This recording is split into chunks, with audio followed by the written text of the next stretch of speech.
So the Girl Scout cookie theory of sales, and then plus, because I'm going to tell you the five things that um, I needed to do to level up. So, Girl Scout cookie theory of sales comes from the fact that I am indeed a lifelong Girl Scout. In fact, this is my fifth grade school picture. Yes, I knew it was picture day. That was not a mistake. I chose to have my, and it was 1976, which you can tell by the very patriotic uh, background. So I loved being a Girl Scout. I looked forward to being a Girl Scout leader to my girls. I was also the regional Girl Scout cookie um, uh, manager, the Girl Scout cookie manager. So that meant I took delivery of the cookies for 16 troops. Those are pallets that came off a semi truck, and then volunteers broke those down into troop bundles, and they all went out the door in less than 6 hours. It was quite the deal. But so that deep in the Girl Scout cookie time, and that year, we also there's a missing photo. Where is she? Oh, there they are.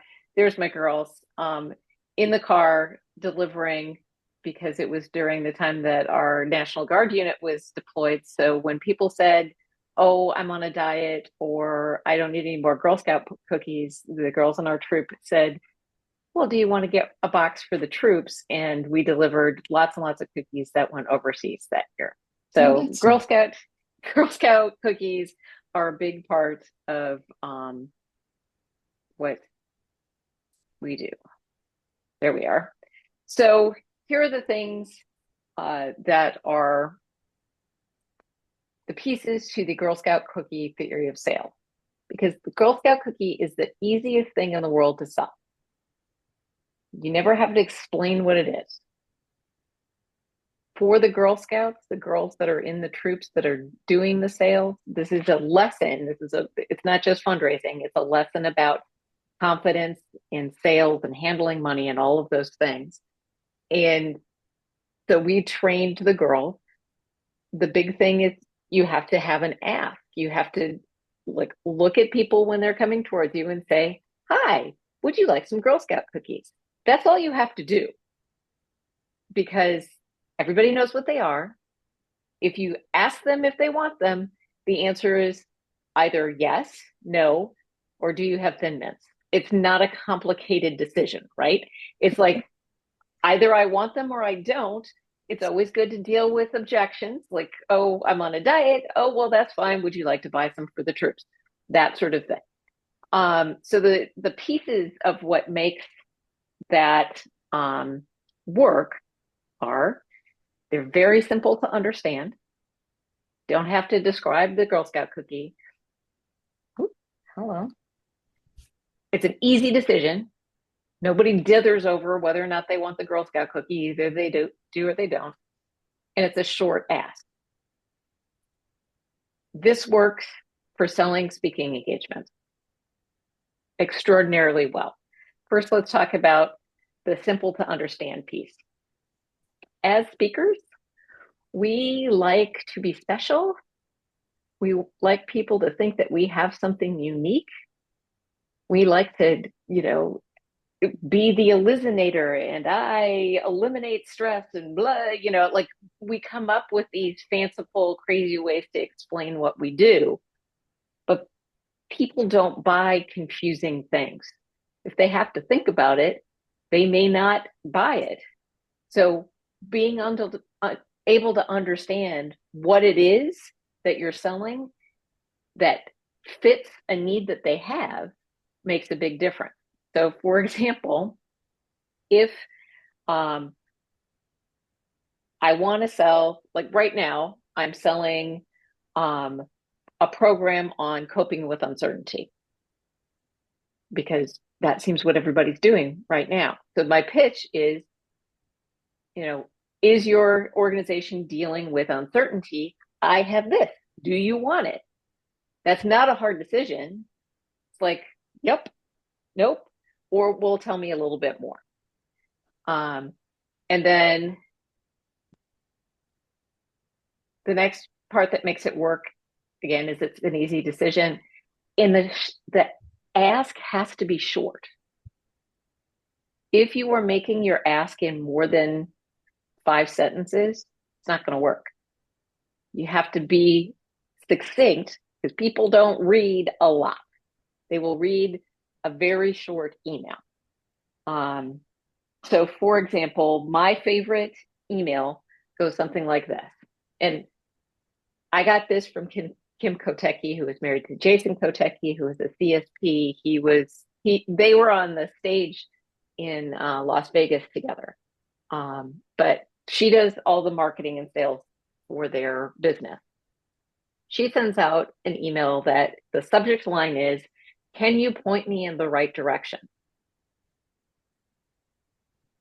Then it goes on to say,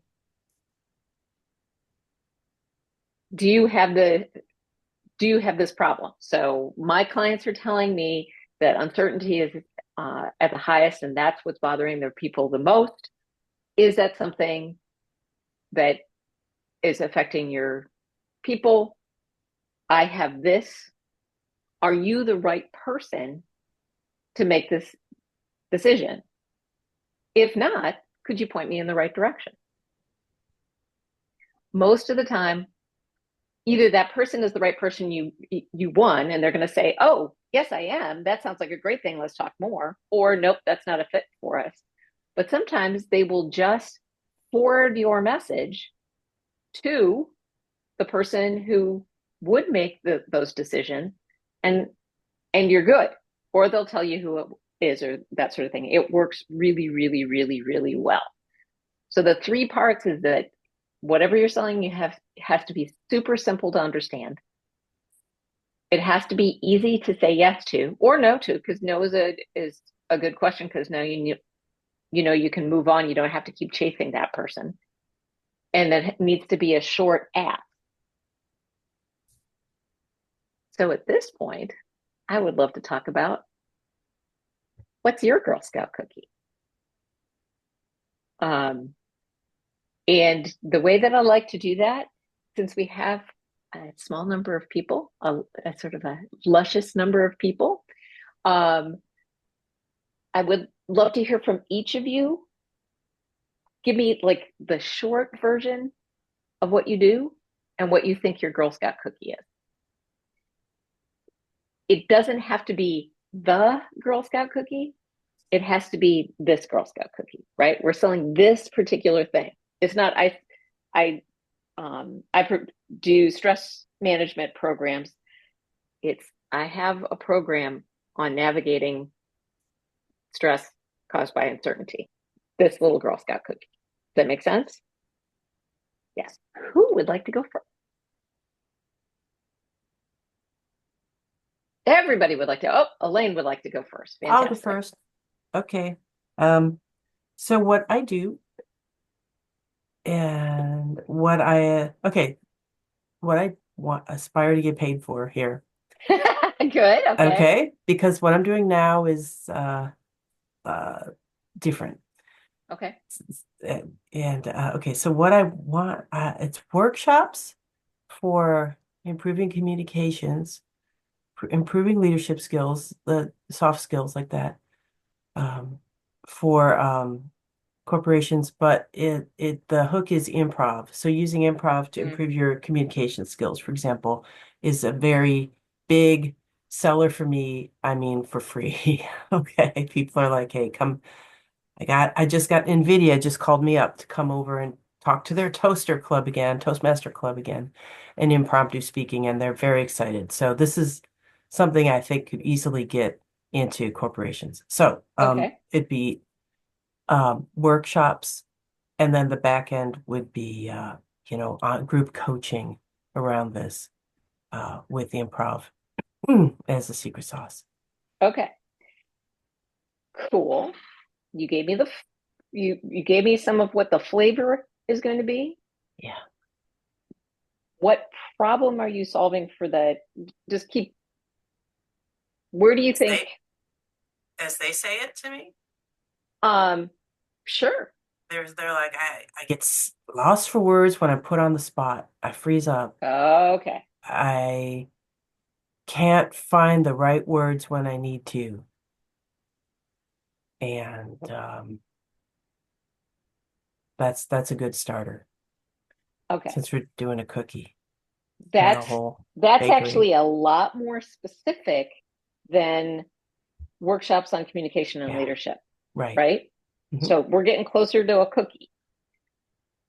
So if you're contacting me in the corporation, am I the head of HR? Am I the sales, the VP of sales? Who am I that you're contacting? So someone obviously who would want to pay for me to come in and talk to their group. So, I Hmm. mean, the people who are talking to me are more like individual professional, individual performers, individual contributors, right? That's what they call them. Right. So I would be looking for at least a manager, an engineering manager, or some group leader to bring me in and talk to the team. I would imagine that salespeople would be good for this. I Mhm. would also imagine that HR people who are talking to people and often in kind of challenging situations. Um, so one of the things about selling actual Girl Scout cookies is you have to know where to set up shop, right? There's a reason the Girl Scouts sell in grocery stores because people are buying food, Who didn't have money. right? What? Yeah, they're buying food, they have money. Now, you don't buy it with cash anymore. All Girl Scouts take like a square or a swipe, They do. which Uh-huh. yeah, which It's is true. it's definitely a easier way of doing it. But so figuring out where you need to set up shop to sell your cookies, right? Another Who's piece of my background, I don't know if this is something you need to know right now, but it's that my background is engineering. So engineering and shy, introverted engineering kind of people. So I have a great understanding for that and heart for those people. And yeah. so, like, for example, right now I'm coaching shy girls on being more confident speaking, for example. Um, So you know so, where you're gonna like eat lunch all day long. Society of Women Engineers. okay, Yep. that's a good That I one. that just it's a really good place to start. And they have student organization. Hmm. Um, but that learning how to confidently express yourself, be good on your feet as you're presenting. I mean, that's what engineers have to do all the time. Um, and yeah, I think that would be a really great place to be.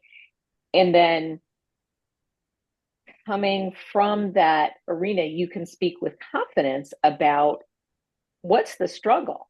Like you have these brilliant people who do not seem to be brilliant in the room. I mean, that's a Girl Scout cookie, right? How do you make sure that your brilliant people are able to express their brilliance in a and plus it's probably going to be kind of fun. And That makes the it fun. Absolutely. yeah, Plus, yeah, and Melissa's nodding along. She does this now, which is cool. So I can't wait to hear what she has to say. But yeah. yeah, I'm trying to get more into this area because this is where I would have more fun, I think.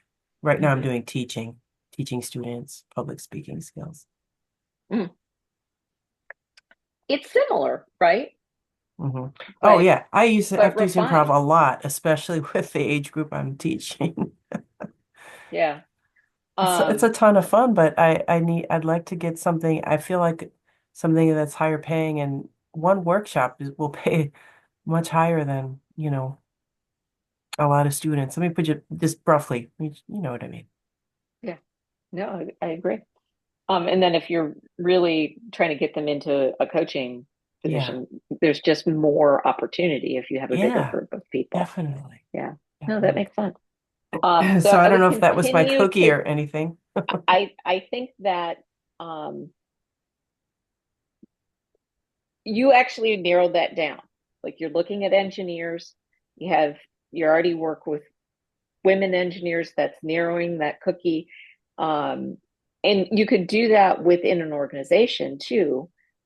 We're going to talk about employee resource groups as sort of a easy way to get into the corporation, but almost everyone has a women's group. I know that there's a lot of like, are those things still going to exist? You know? But it historically it's been a very good, and I'll talk about that in a little while. But you know, that could be a way in as well. So I think you're well on your way. Who else? Who would like to go next?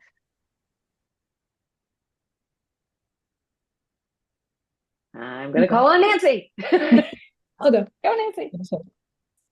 So did you want any backstory at all, or just Yep, get a right to the little. cookie? Okay. Yep, a little backstory. My my whole professional career has been in learning and development, Mhm. mostly as a learning analyst and instructional designer. I do some delivery along the way in that regard, but that's really been the main place that I've played. Okay. The program that I'm working on now would touch on onboarding and employee retention, Okay. which feels like a big cookie. Hmm. But I think that as a as an entree into, and here's one of the solutions. I've got several different solutions that then can be brought to bear depending on kind of where it all goes. Okay. Once Um, so it's so the cookie right now yep. is the speech to get in front of people, then to get the work, to get the consulting work. Okay.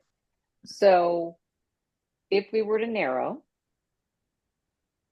what is a cookie coming out of that? What's a pain that, well, let me ask before that, who are you selling to? Where are you setting up shop? And again, this is new and Yeah. kind of reinventing right now.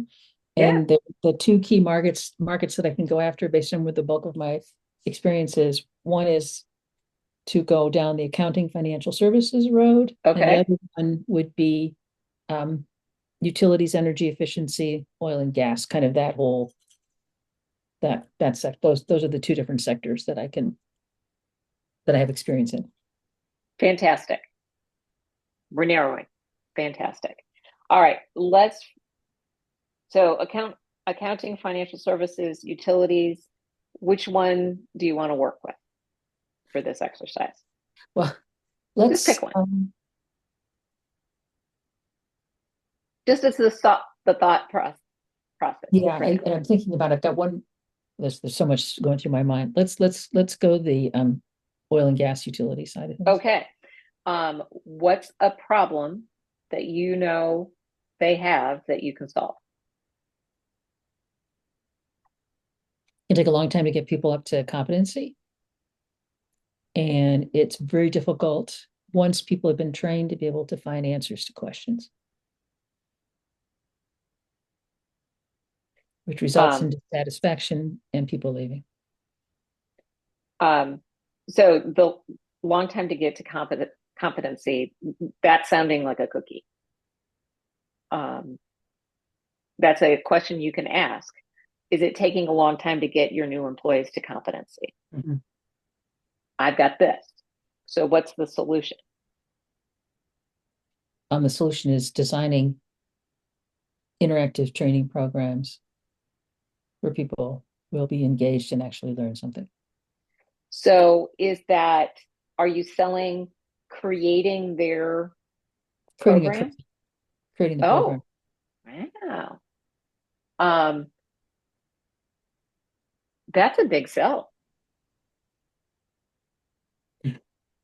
You know, That's a, and I've done a lot, much of the corporate work I'm doing now, I'm doing under a large consulting firm, and I'm sure they're marking me up like 3 or 4 times, you know. And boy, I'd like to get that. yeah, yeah, right. So here's what I'm going to ask. Is there a smaller cookie that would get you in to talk to the right people about things that they could do within their own system to make that more like what you're talking about? So is there something that I don't know who the people, I would imagine that's HR that are doing that they're in charge of the onboarding and the Yeah, system HR that they're does. HR using. is in charge of onboarding. And I think, the way to come at onboarding is not just your first day on the job, which is a mistake a lot of people make. It's like, okay, here you go. So we Onboarding is have, not just getting the hit parade of all the key executives. Onboarding is not, yeah. it's those first that people are making the decision to stay or go in those first 60 days. So one of our members here in Wisconsin talks about networking and talks about the importance of the fifth question you ask. I think there's space for you to talk about day 37. Yeah. Or whatever day you choose. But I think there's a Girl Scout cookie in that Yeah, idea to just of, to hone it down, because yeah, I see retention and it's and onboarding. They're two sides of the same coin. right. But I think if you could, because if you can get in there, if you can talk to the HR people, then they're a softer group to make that like, well, I can come in and redesign your onboarding program, which is really what you want, but you got to get your foot in there. Yeah. Does it make sense? Mm-hmm. And the other piece is that we're working on creating, tools that'll be more effective for searching than existing now.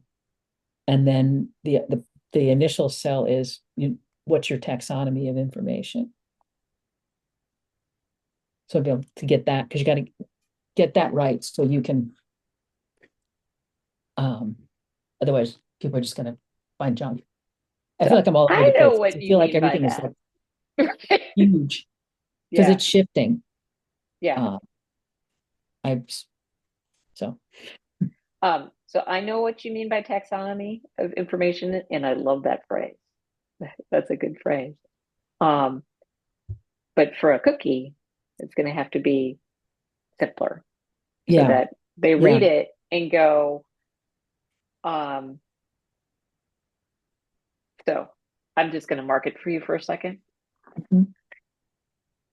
An email could read, did you know day 37 might be the most important one for your new employee?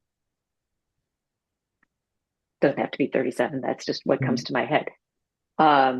If your onboarding is taking longer than you'd like to get people to competency, Mhm. I have a program that would be a perfect fit for your HR team. Does that sound, would you Yeah. be interested in blah, blah, blah? That's an example of a Girl Scout cookie. Yeah, it's getting it more Like, because it is because I think so much of it, some of the things some of these things can be huge undertakings. yeah, We're looking at a particular role, like the team that I'm part of now at ExxonMobil. The curriculum's huge. I mean, sure. it's never going to end.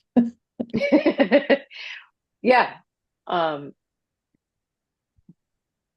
it's probably makes them feel like they're shut in a closet by themselves trying to get through all of this stuff so they could actually maybe start to do their job, which is also not a great feeling if you want people to stick around. Yeah. And some jobs do take, are going to take longer because just the nature of it. There's safety, particularly if there's big safety issues, like, you kind of really know what they're doing on an oil rig. Yes. Yeah, Yes, indeed. All right. or if like, or if they're welding gas pipes, it's kind of thing. Yes. Um, But helpful? I'm just trying to get this more solid and more less vague. I Yes. feel like I've been too vague in some of the Um, way that I reach out to people, and they're like, I don't even understand what you're saying. yeah, I think the real key, and I've learned this over and over again, the real key is to get them in their heads to say, yeah, I have that problem. Yeah. Mhm. Oh, you get something for that? Cool. Let's have a conversation about that. That's where you want to get them to. If they have to think too long about whether or not they have the problem, then it you're Game not over. going to make the sale. Game over. Yeah. Yeah. Then you're just sending them a Girl Scout cookie in 30 days again. Like, hey, hi, remember me? Probably not. I eat All over like right. Samoas, but how about Right, right. How about some lemonades? How about some yeah. And uh they call the cookies different things in different areas of the country.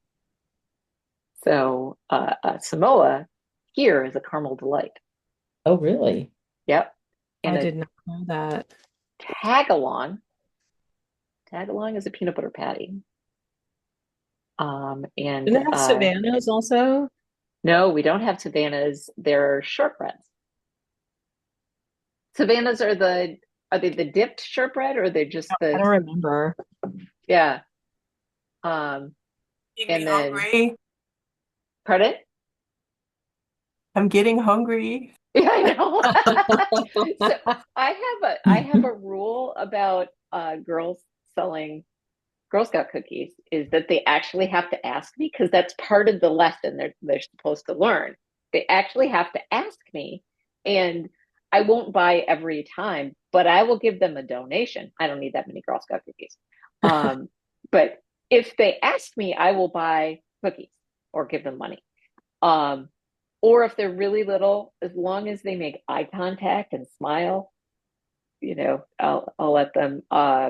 There was a little girl in the grocery store this year that had a sign that was very clearly hand colored, and she was dancing in the aisles, going "Girl Scout cookies, we have Girl Scout."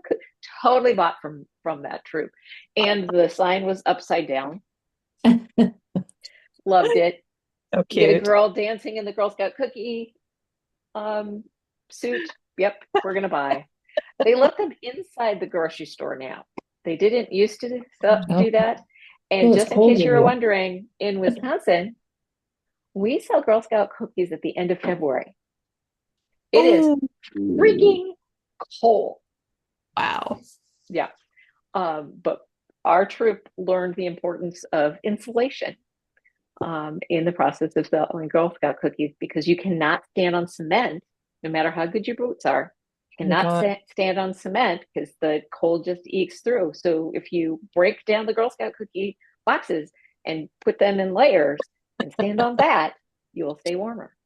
So the girls all know that. Well, we didn't have the cold out here in California, but I did walk door to door. Nice. Yeah. Yeah, that's different now. They definitely discourage that. Yeah. Um, No, we have kids do that nowadays. My sister is 3 years younger than me, so she was a brownie during my um, like prime Girl Scout selling time, and I stuck her in the little red wagon and pulled her around the neighborhood because she was cute. I sold a lot of cookies. All right, who is next? I can go. Cool. All right, go. Uh, okay, so my background,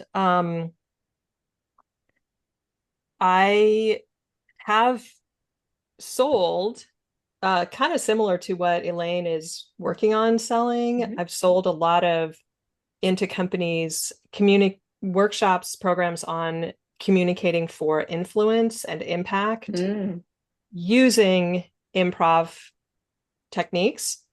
Although I don't sell it as improv. I sell it as communicating for influence and impact. And I've done that for a lot of research teams. That's been an audience that I've sold a lot of that to. And what I'm working on now is I actually just sold a talk to actually an HR conference, but the talk is really, and I've sold the same talk to Project Management Institute, PMI. So like different audiences, but modified versions of the same talk, all around my framework, my Create the Impossible framework, which is really all around basically unlocking creativity really in creativity and innovation and innovative mindset. And the audience that I see, or let's see how it's so what is the cookie? Start with the problem. Okay, so the problem is people don't think of themselves as creative. Oh. And that inhibits their ability to think creatively and to it inhibits companies' ability to achieve the breakthroughs and innovations that they want to achieve. Yeah, it just inhibits innovation. It inhibits innovation. Thank you. Yeah. Because of their self-identity as I'm not creative.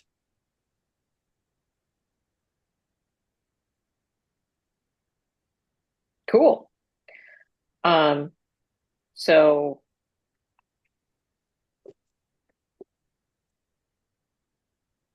what's the answer to that? What's the Girl Scout cookie that helps with that problem? Well, I have a framework. That's a good question. People know what frameworks are. My Create the Impossible framework helps people blast through the layers that get in their way and helps them unlock their unlock creativity, unlock the things that get in the way. I can sort of how do I say it quickly? So you use this with research teams, that sort of thing. What's the outcome when you do that? What happens for those people?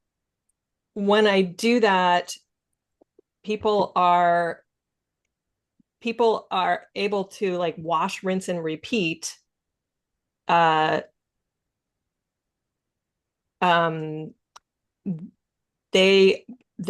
are able to see themselves as creative. And but so I mean this is really the topic of my keynote, that it's not a one and done.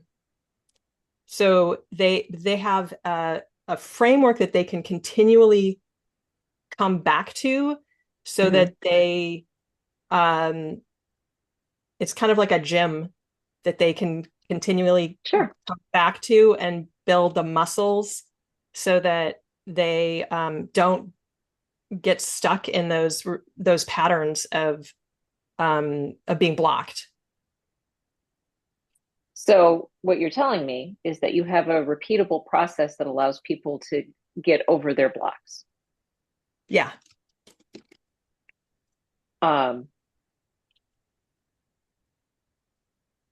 I would buy that for my team. If I have a team that's struggling to innovate, and you have a repeatable process that allows my people to get over the blocks that are stopping, yeah, that's a Girl Scout cookie. That's what I have. Yeah. But I just wasn't able to say it in those words. We can never say it for ourselves because we're all so close to it. But yes, I have a repeatable process that allows people to get over their blocks. Perfect. Bingo. There you go. Buy it. Buy it. Mic drop. Linnell, what do you have? That's a good question. I can tell you what I get hired for. I Cool. start there. So, typically, what I get hired for is when um, team leaders get, and all of my clients are in tech. I'll start there. And then most of them get evaluated in what they call a pulse, where they get, they have to, their team members, supposedly anonymous, they can usually guess who said what, but, like, where are they with their relationship with their manager, their relationship to the company, their relationship to their work-life balance. And there's a few categories. So if a VP or a director scores really low in more than one category, they'll bring me in to help bring those scores up. So we know the scores walking in. I have a framework called the CEO mindset is for everyone. And bottom line, what it's for is to improve employee engagement and create an ownership culture.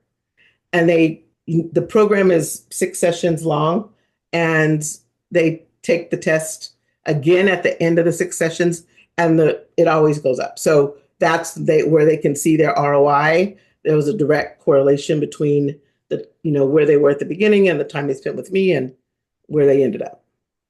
So cool. 2 questions. Yes. One, if you have somebody who's scoring low on that test, what does that mean for the company? And as a follow-up, when they're scoring higher, what does that mean for the company? Well, my background's in accounting, finance, and taxation. So Okay. I think in spreadsheets. So if the teams if they're not engaged, there's a lot of thrash, a lot of turnover on the teams, or they're not fully utilized. It's costing them money. Bottom line is it's impacting their ROI. And when people are not working fully, I assert that they're also not being their most creative or innovative, kind of to Melissa's point, right? That it's impacting even the ideas that the team is using for problem solving and decision intelligence, that everything is being impacted when people are disengaged. And I also, disengagement is a disease. It spreads. If you have a couple of people on the team and you don't deal with it, either they get dealt with if the team is strong enough, or it starts to spread among the team. So it's an ROI.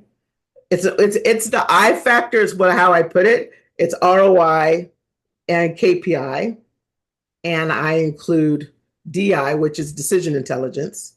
It impacts all of that. And the people that you're selling to know that. Yeah, they come to me. For my benefit. Yeah, like they already know. Well, mainly because I only right now only work by referral. So when they come to me, somebody told them about me.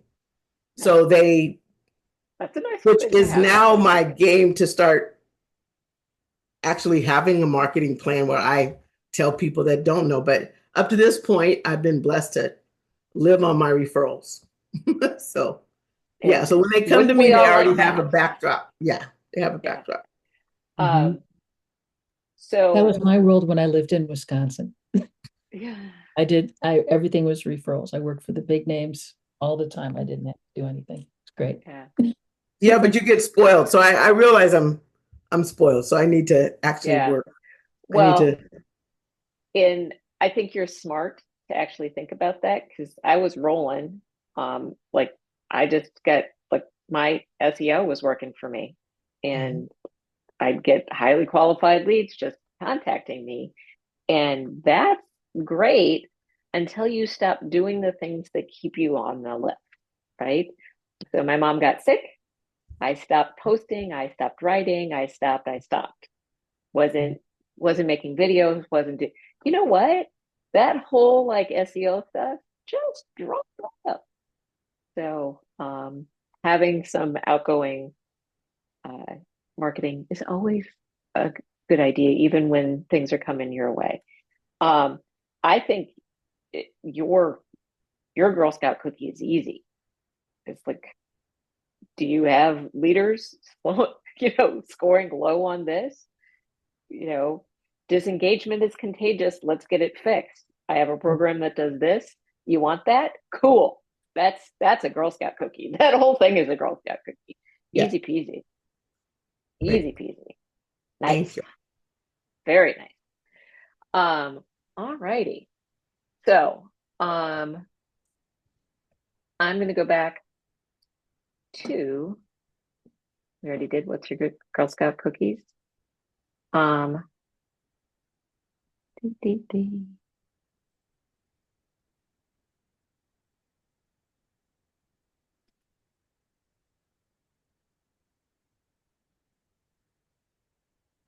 We're going to talk about the one day. The one day everything kind of changed for me. So I was established in my career. I had started my career as a heart health speaker. I'm one of the weird thing happened to me speakers. I had a heart attack when I was 7 months pregnant with twins. Yeah, and I'm good. I'm good. It's been my girls will be 25 this year, so it's been good, and that allowed me to have the story to tell. I did research around making sure that I knew what to say to people about taking care of their hearts, and made a career speaking a lot for the American Heart Association and for regional medical centers that have some sort of women's heart health event. That was that, and that's how I built it. Then those both dried up, and I made a shift towards doing more work-life balance, stress sort of things, because nobody's ever in the history of anything been excited for a keynote on heart health. It's just not that exciting. People know we need better heart health. Nobody wants to talk about it, but everybody wants to talk about work-life balance and stress. So that is the area that I was going into. It allowed me to sort of move a little bit out of the health area and start going after more associations and corporate engagements and that sort of thing. So that's what I was doing. I was responding to RFPs that came my way or I found. I had two that I had worked on and sent in, both for companies that you would definitely know the name of, that maybe you shop at or use. And on the same day, I found out that I didn't get either one of them, and another speaker had been hired for both. Same speaker. That speaker is Sally Hogshead. Now, if you don't know Sally, Sally is a big deal. She has written 2 best-selling books. She is the darling of corporate America. Both of her books are things that people buy for their entire team, and everybody reads them together. So yeah, lost 2 events on the same day to Sally Hogshead, which was great. It was absolutely amazing because I didn't realize that I was playing in that arena at all, and B, I was woefully unprepared to be there. But I did have a client who really wanted me to be there, and her boss chose Sally instead, and she told me exactly why, which was awesome. So she gave me the 5 things that Sally had that I did not. And I'm going to share those with you. Those 5 were that she had a unique body of work that was purchasable by corporate America. So she, if you're not familiar with her, she has done independent research, come up with a framework, and that framework is usable and readable by corporate America and purchasable. She had semi-celebrity status. She's on the news. She does interviews. She is not a celebrity. She's not a household name, but you see her in the news, on social media. She's talking about appearances that she has made. So she looks like a semi-celebrity. She looks like she's been there before. Her client list, the testimonials on her webpage or her website,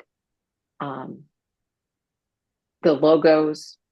I have a complicated relationship with logos, but we'll talk about that. Everything makes it look like she has spoken to an organization like the two that we both bid on, so that they were more comfortable hiring her because it looks like she's been there before. She was 3 times more expensive than me, which her boss figured meant that she was 3 times better.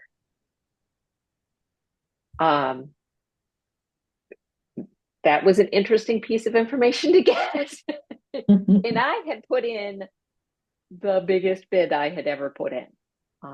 It was a big number for me, and Sally was 3 times higher. And oh gosh darn it, her topic was easy to understand. I had made it too complicated. I had not presented. So let's walk through each of those, and I'll give you what I needed to know, what I needed to have, and what I needed to do to address each of those things. So in terms of a unique body of work, I needed to know, what are companies buying? So I did a little research. It's not just Sally. For a lot of speakers, having a book that can be used with a team, like we're all going to read this or that, does make a difference. So I'm like, all right, I know a book with unique research is going to make the difference. What do I need to do? I needed to have published research. I could publish it myself, but it needed to be published. And then I also needed some truth tellers. Now you met 3 of my biggest truth tellers at your event. Jess and Tom and Jerry were very much a part of this process. I can't remember when we were with you if we talked about the fact that they all told me that I didn't need to do research, that I could just write what I had already, and I didn't need to do anything outside. So the book that I was planning to write was called The Trouble with Busy. And it was going to be for professional women, talking about how to deal with work-life balance. That was the book I was planning to write. And that is what I had pitched to these 2 clients. That's not what I ended up writing, because I actually did the research. I wrote a book called Stress Proof Your Life, which is over here. So this is all on stress. It is a big, thick book. It is actually published by a publisher. That was one of the things that my research on how to make this happen, to level up to, I don't know that I'm at Sally's level, but I'm at least in the same arena. Publishing it with a publisher was something that made a difference, that they could buy it in a bookstore. But what I discovered is work-life balance isn't really the problem, and really did a lot more, and that changed what I presented and how I presented it. So having those truth tellers, because they pushed me, I ended up doing this research, and it made a huge impact on the success after the book. And then I needed to work with a researcher. Fortunately, how fun is this? My college communications professor. So when I went to school, she was my professor. When I ran the Wisconsin NSA Academy, she joined the academy because she wanted to become a professional speaker. So I taught my college professor, my college communications professor, how to become a professional speaker, which was really fun. She was very proud of her academy graduation certificate. I'm like, you have a PhD. But she helped me put together my research survey so that it was appropriate, the metrics were right, and helped me figure out how to process the data in a way that was scientifically appropriate. So that's what in terms of that unique body of work, that's what I needed to know, have, and do. Any questions about that piece? Yeah. So your the gas spill down team, they pushed you to write the book, to do the research and write the book. Is that right? I kind of got confused a little bit. So we have a long history of one of us will come to the group and say, I think I'm going to do this. And the rest of us will interpret that as we're sort of going to do it.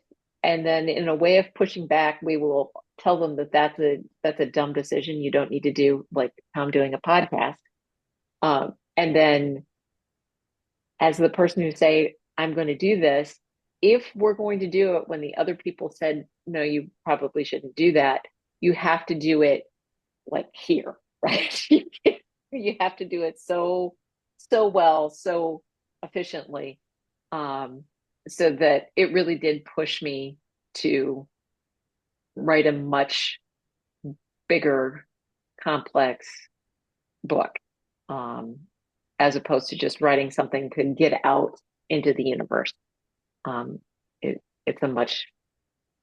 was a much longer job. It took me 7 years from when I lost the gig to Sally to the point of where I'm being hired to speak at NASA for the people that assemble and fire the rockets. That's a 7-year trip. Thank you. Yeah. Any other questions about that part? But had I written The Trouble with Busy, NASA wouldn't have wanted to work with me. All right, the next one. Oh, and I needed to write and publish the book. Collect the data, write and publish the book. The next one is semi-celebrity status. I need to know where the people that I want to hire me are hanging out. Where are they? Are they on Facebook? Are they on LinkedIn? Are they on Instagram or on TikTok? My people are on LinkedIn. That is, I play on the other things, but LinkedIn is where my people are. And I also know that being on the television news and then sharing that on LinkedIn makes me look like a semi-celebrity. It's silly. People get excited about people who are on TV. Now, when my client said this about Sally, I'm like, well, I've been on TV a lot. Wasn't on my website. Needed to actually tell people that I have been on TV. I needed to have connections to media, and I needed a social media plan. So the connections to media, the easiest place to get on TV is your local news station. It doesn't matter if it's at the noon, sort of talk show that happens. Doesn't matter because you get that video and you get to share it. Being on, like, I always tell my clients that I'm happy to do media when I come and do an event. It doesn't happen all the time, but when it does, I'm like, yay, there's another one. I get to share. It's even easier now because all of those news stations put their stuff online. And the Girl Scout cookie technique works very well with the media as well.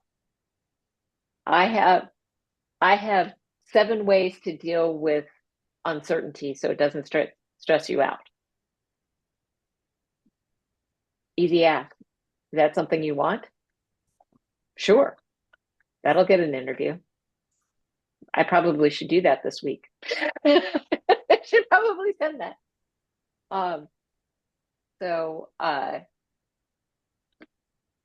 And then having a social media plan. It doesn't matter how much you're on there because you like to be on Facebook or LinkedIn or whatever, like how much you get enjoyment from interacting with the platform. Pick one where your people are, where your potential clients are, and just get in the habit of posting once or twice a week if it's LinkedIn. I know there's all kinds of advice out there. This is not a session on LinkedIn. Once or twice a week, put something out in the universe that's good. Share something that somebody else did. Share something about your chapter. It tells people that you're a professional speaker. And then comment on 3 things every day. Find and follow people who do what you do. Like, do I comment on things that Sally Hogshead does? Does she know who I am? But I'm there. It says what I do right after my name when the comment comes up. And always make your comment at least 10 words. This is Richard Bliss in your chapter will tell you this. At least 10 words steeped in your own expertise so that you're spreading all of that out. Sally, I completely agree. When I work with clients to do this, I often find that easy peasy. Does that make sense? Mm-hmm. And then the next thing is to pitch the media. Just go out, get in the habit of, like, even if it's once a quarter or once a month, if you have something that is helpful around certain periods of time or whatever, like for me, the holidays are always an easy one, that sort of thing. Pitch it out there and then be consistent. Once a week, put something out into the universe, let it help you. Any questions about that one? The only thing I was thinking, I get these offers to like comment on some subject matter on, from in LinkedIn? Forbes or whatever. No, not LinkedIn, like Forbes or Wall Street Journal. Oh. But they're pay to play things. Nope. Yeah, I mean, I've never done it, but I was just curious about your feedback for that. People know the difference between paid media and earned media. So yeah, there are places that you can go. Authority magazine is not a play to pay or pay to play, but they do put questions out pretty regularly. And if you can answer one of those, you'll get in a publication. And that's always nice. There's what was that pardon? magazine? What was that magazine? Authority. Okay, I thought that's what you said. Okay. Yeah. And they have a nice interface. So you can go in there and look at what the questions are and answer. Help a reporter out. HARO is another one that there are journalists who are putting out requests for interviews or requests for comment. That's another good way to do it. And I say yes to every podcast. Mm. You know, if you want to have me on your podcast, I will be there. Because I get to talk about I get to talk about my stuff. And even if there's 5 listeners, I don't care, because I get that audio. I get the video is always nice. That can be a short. I can post on, just saying I was on Melissa's podcast and what a great interview. It just makes me look like a big deal. A Yeah. semi-celebrity. Eliz, I had a question about, my attention was on something else for just a moment. When No you worries. were under the do, pitch, and post consistently, and what were you referring to regarding pitch? Pitch the media. The media, Like- okay. Yeah, actually, I mean, leverage your local news. And your local news is more national than other people's local news, right? But the smaller market stuff is a lot easier to get into.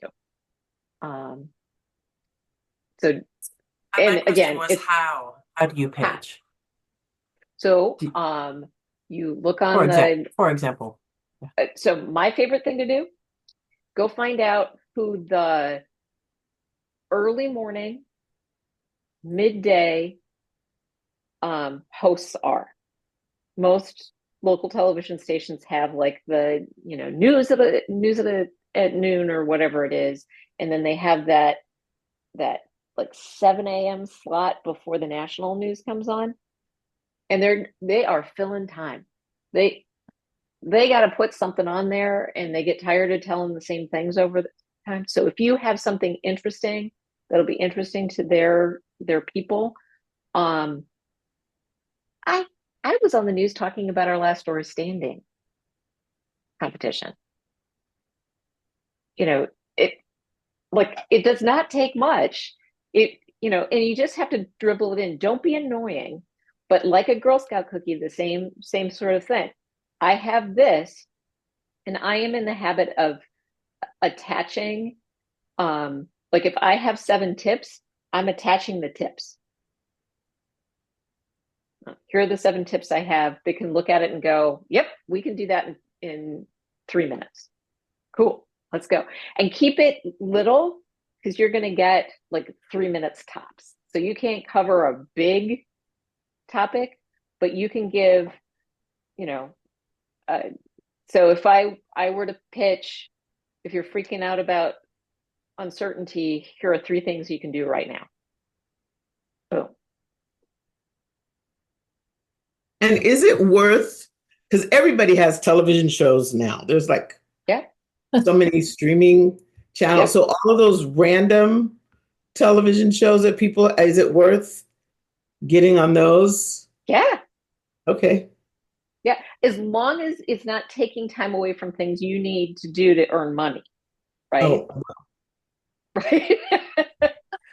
then there's that. Don't do it so much that becomes your full-time job that doesn't pay anything. Yeah. But if you're on a streaming show, you still get that video. They're going to release it. They're going to promote it. You promote it too. And like I have done some of the silliest podcasts and streaming shows. Like I do look on the streaming shows just to make sure, like look at a couple episodes and make sure it kind of fits with your brand. But I did a podcast interview with it's a blood donation company. They promoted the crap out of me. And they turned that interview into like 7 episodes. So for 7 weeks in a row, I'm like, here's another one. Here's another one. Here's another one. So I spent the time to do it with them, but then they gave me these things to post. Like they made my job of feeding the content so much easier. So yeah, as long as it's not like some sort of bonzo. Okay. Yeah. Great. Oh, well, I guess I do have one more question. For Yeah, podcasts, absolutely. if they Yeah. don't have the video, do you put audio only on LinkedIn? Yeah. Yeah, And because you can they'll get have an clips. image. Yeah.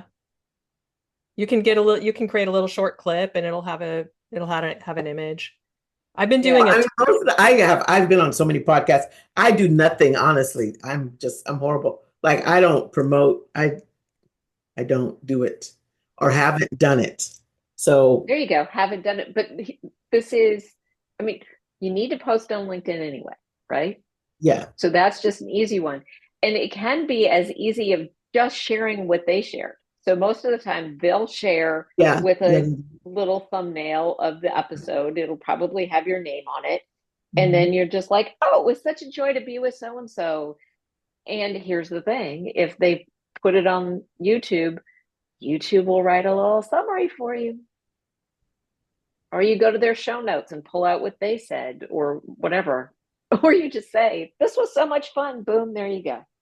I've been using ChatGPT and I grab their show notes or their LinkedIn post or their um, whatever their post is on LinkedIn, and I pop it into ChatGPT, which knows me really well now. And I say, can you craft a little LinkedIn post for me and a blurb for my newsletter from this? Or I just grab the Love. link, the link to their page with the show notes or whatever, any of those things, and I drop it into chat and it will craft a blurb for my newsletter, a blurb for Yep. LinkedIn, and I will reshare their post on, repost the LinkedIn post, and then I can schedule it for whenever I want it to be, whatever. And then I tag the person so they know, because they really like it when you promote do. because not all their guests will promote Mhm. after being a guest on a Yeah, podcast. So true. And I'll share it in my newsletter as well with a link to the post. And so like every week pretty much I'm on a different podcast. And so it looks to the people that I'm sending the newsletter out to, oh my God, she's on a podcast all the time. She must be so amazing, Right. That's exactly it. That's that semi-celebrity status. Is that, and we know the more you put out into the universe, the more things come back to you. That's how SEO works. And the other It's thing that I'm also how the doing, universe works. yeah, the other thing that I'm doing, which I have not been historically good at doing, because this is not my strength, is I'm having my VA, she now has a spreadsheet where she's keeping track every time I am, a new podcast gets published. I have her add it to the spreadsheet. And then the way my website is set up, it's a big mess if I add one podcast because it makes everything reflow in an Mhm. obnoxious way. But when I have 4 new podcasts, then she adds 4 to the website. So I'm constantly adding. I have a page on my website that Oh, and it doesn't mess up the format then. it doesn't mess up the format. So I have an That's insight smart. page on my website that has the last 3, and then you can click to see more of all the podcasts that I've been on, and then it shows 5 million podcasts that I've been on, and so I keep adding That's the really last smart. 4 at a time, so people can see, oh my God, she's been on so many podcasts, so Yeah, and that's just the benefit to you, right? To your content. Yeah.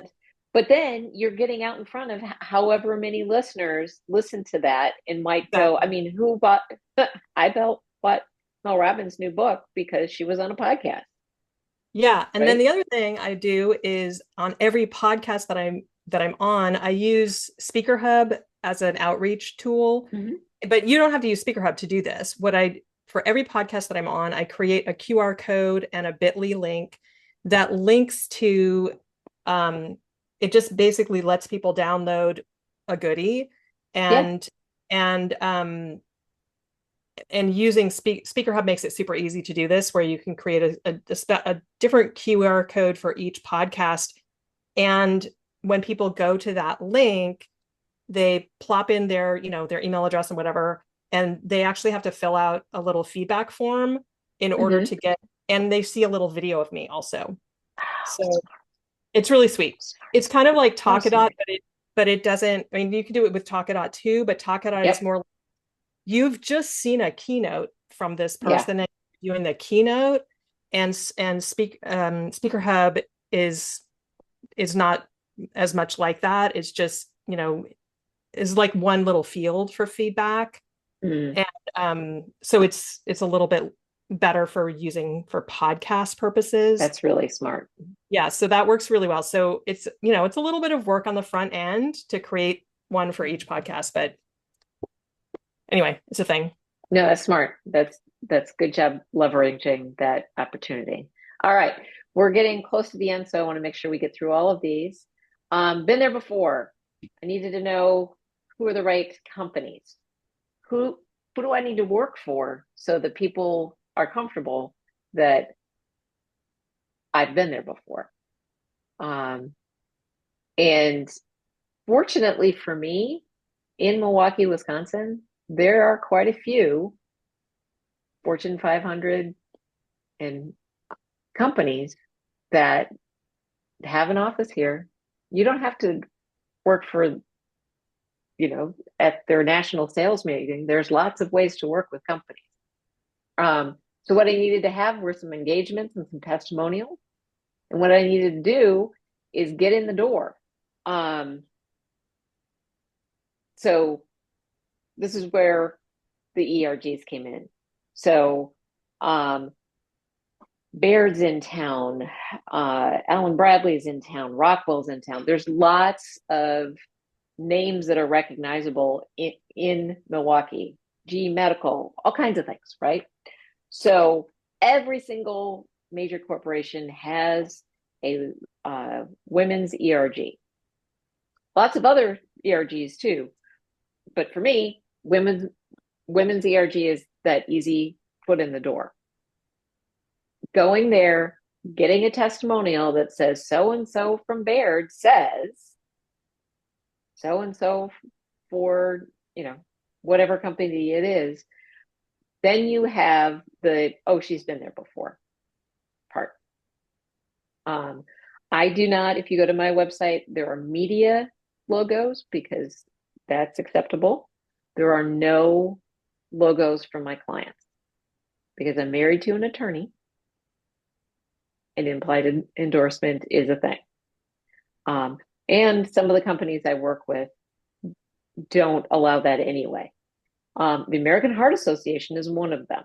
I had an American Heart Association logo on a web page and got the call from the legal department that said, you need to take that down. That is not a fun call to receive. So my policy is, unless I am posting directly about the, you won't find it on my website. Sometimes you will find it on a post on LinkedIn about the event, but that's because either the company has designed that already or I have permission to use that for that purpose because it's their event. So that's just how it is. But giving the people like my client list, my in my testimonials, all are from those kind of companies, or it is, you'll see that there's kind of tricky. There's like a little rocket ship, and then it says the person's an engineer. It says on my client list that I've worked with NASA, but I'm not allowed to say an engineer from NASA. That's how I get around that. Well, how do you know how to get around it? I don't know how to get around it. So I have contracts. I do really have. I'm thinking about it. I'm probably in trouble right now. So I asked them. So when I worked with NASA, I said, what can I do? I don't want to get in trouble. What can I do? So they say, you can say you worked with us. You can say you worked with this particular group. I can put NASA on my client list. I can say I have worked with NASA. Yeah. I can't have any testimonial. Now, I can have a testimonial from an engineer without a name, without a title, and there can be a rocket ship there. But I can't say that was NASA. Well, I know like with Meta, I can't record anything. I have to sign an NDA every time I have a presentation. I can't and they co-brand everything that I do. So even my slides I can't use anywhere Yeah. else. Yeah. So they're very clear. I'm clear about a big portion of what they won't allow me to do, but I've never asked them. I'll ask. I'll ask. So for example, though, I am allowed to say when I worked at NASA, when I worked with engineers at NASA, here's what here's what I learned. I'm allowed to say that.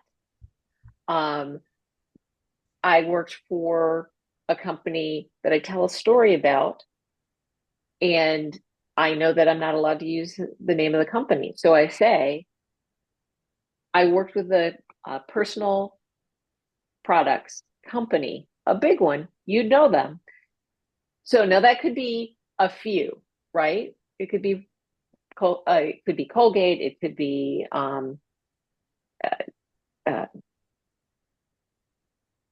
I can't come up with the other ones, but but it could be You've answered my question though. yeah, I got it. I'll go back and ask. yeah, yeah. The best thing is the conversation. I do have something about using logos in my contract, but that gets nixed all of the time. So oh, and then of course, been there. You got to put it on your website. Um, and then the more expensive equals better. You can't just raise your fees. Wouldn't that be nice? Like, I am now 3 times more than I was yesterday. Nope, not how it works if you want to continue to stay in business. So you need to know how those speakers in that range are different. What are they doing different? What do they appear? Talk to them. Like, that's the nice thing about NSA. If there's somebody who you admire, talk to them. They will probably tell you exactly what it takes to get to that level. You need to have video that matches the level that you want to be at. And you need to have a carefully crafted keynote. This is not, when you're playing at that level, this is not a wing it situation. Most of the time, the slides that you're going to use need to be submitted in advance. They need to be vetted by somebody. If you're going to work with pharma, you're going to sit down with a legal department person and they're going to go through with a fine-tooth comb and find out exactly what you're going to say. So it's just a different level. I used to be very insistent that I use my own computer, and because I get burned so many times. You have to learn to be the most agreeable, easy person to work with if you want to be at that level. Figure out how to make it easy, and you need to be the best friend of your AV team, because boy, they can make you look like $1,000,000, but they can also ruin your day. Not that they would do that, but coming in with last minute requests and things like that is not going to work well. And then what do I need to do? I needed to speak more, and I needed to make sure all of my materials matched. My proposals are beautiful. I know there are a lot of people who say, oh, it's, just make it simple, make it one page. My proposals are beautiful. Meredith Elliott Powell came and sort of walked through her proposal format. I followed a very similar type of thing, that it is, it's about me, because I'm often talking to somebody who's not making the decision. They kind of make the decision of who they want to be there, but they're going to need to go sell me to somebody else. So I'm going to prepare them the very best I can. I make a video. So I'm going to do this probably tomorrow. I talked to a potential client today. He's going to need to take this to the CEO when the CEO gets back from vacation. Fortunately, I have a little time. So he's going to have, a PDF he could print out, or it kind of plays nicely digitally. He's going to have a link to my secret stash of videos that aren't, like, you don't have to hunt around on my YouTube. It's a folder of the of the videos I want clients to look at. And then they'll get a like, hey, hi, I'd really like to work with you. Here's what we could do together, sort of short video. That's kind of the expectation as you level up. Questions on that one? We got 5 minutes left. And get brave about the money talk. Woo. Every time you raise your rates, it is hard to get over that stumbling block. But I don't know if you've had Lori Guest out to your chapter. If you haven't, you should. She's brilliant. But she does this 3-tier proposal sales technique that's fantastic. But she says, you need to have a back out of the driveway price. You have to know what your price is so that when you back out of the driveway, you're happy. And that works well whether you're starting out or you're deciding what you need to make in order to feel good that you're on the at the right level. So I don't take credit for that. That's Lori. She's brilliant.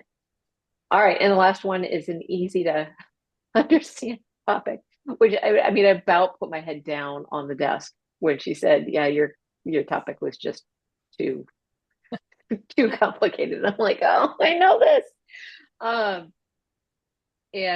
So knowing that what their pain points are, having a Girl Scout cookie, I mean, that's a proposal too, right? You have to be able to say, "I know what your pain is. Here's the solution." You get to do it in a bigger way, but it's still. And then you just got to ask for it. You just have to get brave. Ask for it. You deserve it. So that's the whole shebang. And we did it in, we got 3 minutes left. Questions? Was that helpful? Thank you. Yeah, absolutely. And we are all friends now, so you can just email me whenever. Okay. Have you used that directory that's available to us at a reduced price? I have not. I know people who have and have had good luck with it. My advice, and I keep following this advice for myself, is to mine the contacts you already have. I wrote a stress management for event professionals ebook. And then I just decided that I was going to serve it up to my contacts on LinkedIn who had some sort of like meeting professional, events industry, whatever. And I searched, I had almost 300 contacts. Right? Like maybe just mine your own contacts. Okay, thank you. I also have a bunch of HR people. And when I write something that I know is going to be in interest to a certain group of people, I will go through, once I've posted it, like a LinkedIn article, it's gone up as a post, I will then go in and individually say, hey, I thought you would like this, and link to the post. That's top of mind. That's a nice little touch point.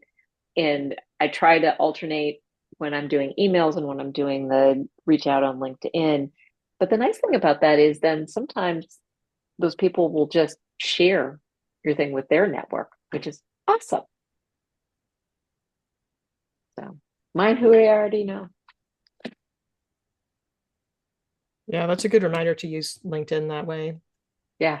Like I was shocked at how many people I've connected with over the years. Yeah, I forget to do searches on my first level contacts or whatever. Right. Yeah. And Yeah. it's like, oh, that's a lot. Yeah. Yeah. That's really smart. Spend a lot of time really getting this list built up. Might as well do something with it. Right. Yeah. We got Right. 3,000 people out here at least.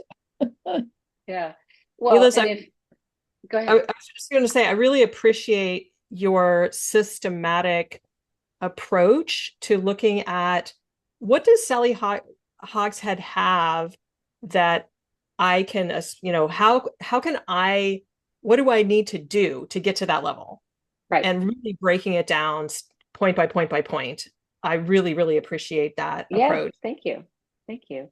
And as I said, it wasn't overnight. Yeah. It took a while to get there. And, I was working on the research, working on writing the book, working on up leveling my materials and all along the way.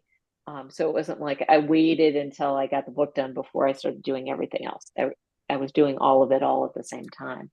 And not for nothing, there was a pandemic in the middle of it there. So my book came out February of 2021. Yeah, timing is everything, right? Yeah. But I didn't write it to be a bestseller. I wrote it to get me in the right doors, which it has. Yeah.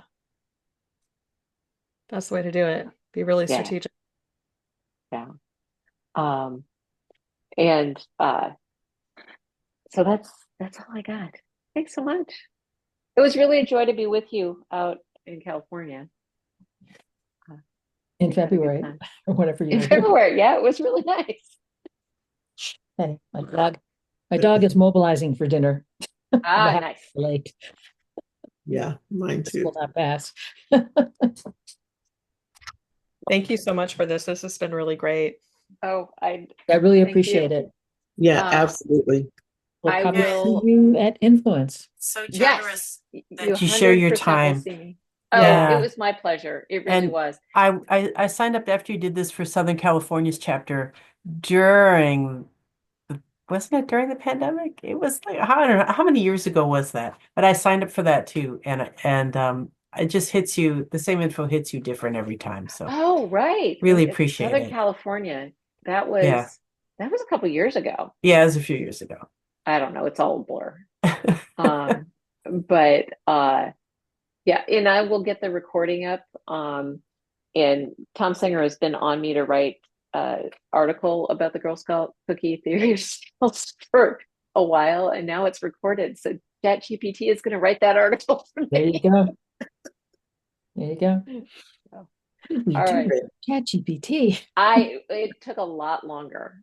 Yeah, Lot everything longer. took so much more time. I like Melissa, like have taught it what my voice sounds like. Yeah. And it just it's No, a very every good tool. day it is my assistant, period. Yeah. My real one. I have another one, but that's my real one. My Well, I partner in crime. use I'm it for also my own.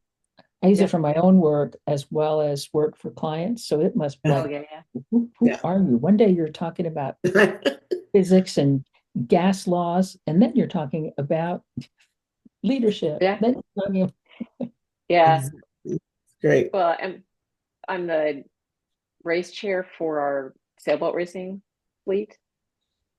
And I got this silly idea that I was going to write a little handbook about the goofy ways we actually change the racing rules, because it's a more recreational fleet than a serious racing fleet.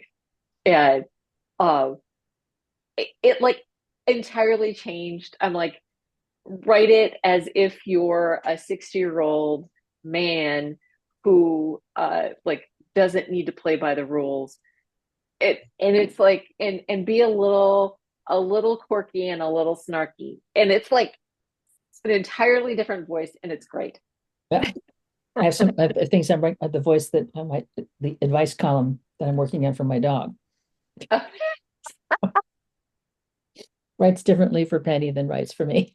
Very good, as it's supposed to. That is funny. That's funny. It's hilarious. Well, have a good night and a nice Yes, thank you. weekend. Yes, and you too. And I'm sure our paths will cross again soon. Yes, but spring is right around the corner. You just Yeah. got that last snow to mess you up just one more time to Yeah. remind you where the heck you are. That's So right. take care, everybody. Thank you. Good Bye-bye. to see everybody. Bye-bye. Thank you. Bye-bye. Bye.